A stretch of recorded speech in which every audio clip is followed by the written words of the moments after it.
This is my SmackDown review, and it was all out chaos there today. It was a taped show.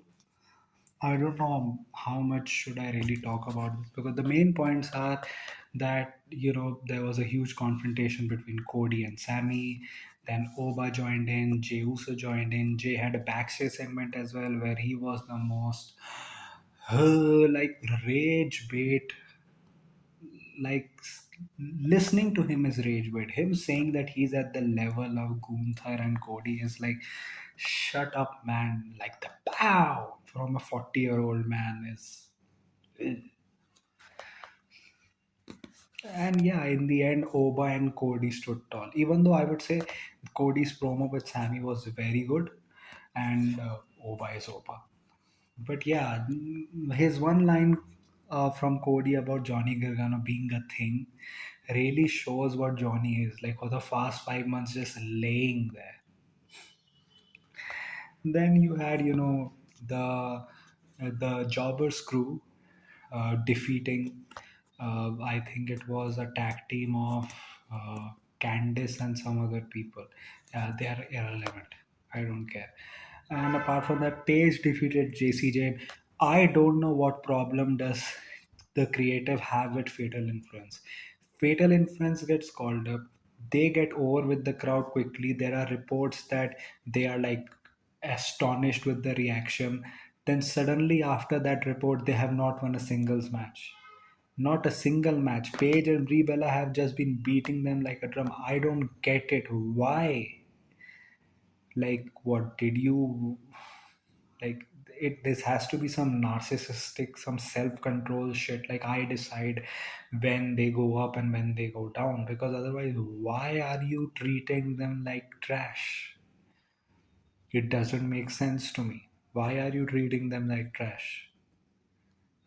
Julia defeated Kiana James. You had Blake Monroe making her debut. They were in England, so I think that was the right place for her to make debut. But her, for weeks, being the Veer Mahan female version and calling out so many big women stars, and in the end, just debuting against Julia, who herself gets no crowd reaction. She is getting crowd reaction right now because they're in England and Europe. When she comes back to the US, we don't know.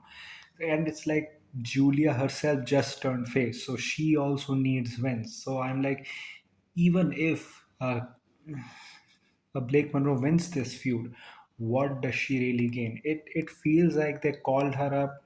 They didn't have any idea what to do. They saw that okay, Julia also has nothing to do. She also has nothing to do. So let's put them in a program. It's just that now that SmackDown is moving back to 2 hours, this was the last 3 hour show. How will they manage all that? Because this is a very irrelevant feud. I don't know how will they get TV time there. And you we are getting Trick versus Ricky. They had a segment as well. Uh, Trick saying like Trick telling us that he got married. So congratulations to Trick. Other than that, I would say yeah, and Danhausen and Matt Cardona are in a tag team because Danhausen has fried Miz and Kit Wilson's brains, and I think it's actually kind of funny. Them winning against Los Garzas, though Los Garzas are such a big deal in AAA. Like, I think they are in like a faction now or something, and they're just jobbers here. Like, they were like, we need jobbers here. Call the Garzas immediately. Danhausen and Matt Cardona as a funny tag team, especially now that Danhausen is going to help him turn back into Zack Ryder. I think this can work wonders for both of them, actually.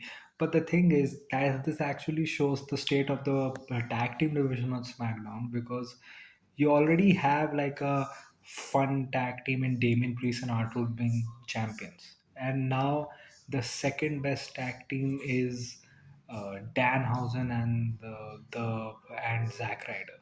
Well, you have Fraxium, but they don't really use Fraxium. So, what can we say about that? Hmm. Again, Tiffany and Jade facing each other after they have already faced each other like 100 times last year. The thing is, I'm getting kind of tired with the main event scene. You need more people to move up. It kind of feels like they have starting pushing people, but then they have also categorized them into a corner. Like Ilya Dragunov is a mid carder, Carmelo Hayes is a mid carder, he will stay there. Uh, Trick is a mid carder, so he will stay there. Ricky Saints is a mid carder, so he will stay there. They will still get relevant, they will still get pushes, but it will be like you are in this corner, and the way that they're presented, it feels like it doesn't feel like there is any upwards mobility. And you need that because how many times will you see Cody just giving the same promo again? How many times? Like, you need new people in that scene. Like, when? Because you do not want another Braun Breaker situation. Like, look what happened. Like, Punk defeated Braun Breaker at the January episode. After that, his momentum has just flattened.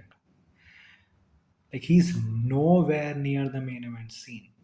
Like, maybe now if he defeats Seth Rollins, but even if he defeats him, it will take a lot of time for him to really become something again. Like, they have to rebuild him a lot again, and the MFT is broken up again. Is broken up, and I actually think, okay, as a faction, it is very like cringy faction, my family tree and all, but I think it could have worked as a mid-card heater stable like the Judgment Day was on Raw. Like, if you want people to get over, you put them against Judgment Day. You want people to, upgrade themselves to the main event, you have them have a feud against like the hot faction in Judgment Day, and then they go to that main event scene. And I think that the MFT could have become that, but they certainly didn't think that. So I don't know now what they do with Tamatonga and Talatonga. Solo wants to go after the bloodline, but why?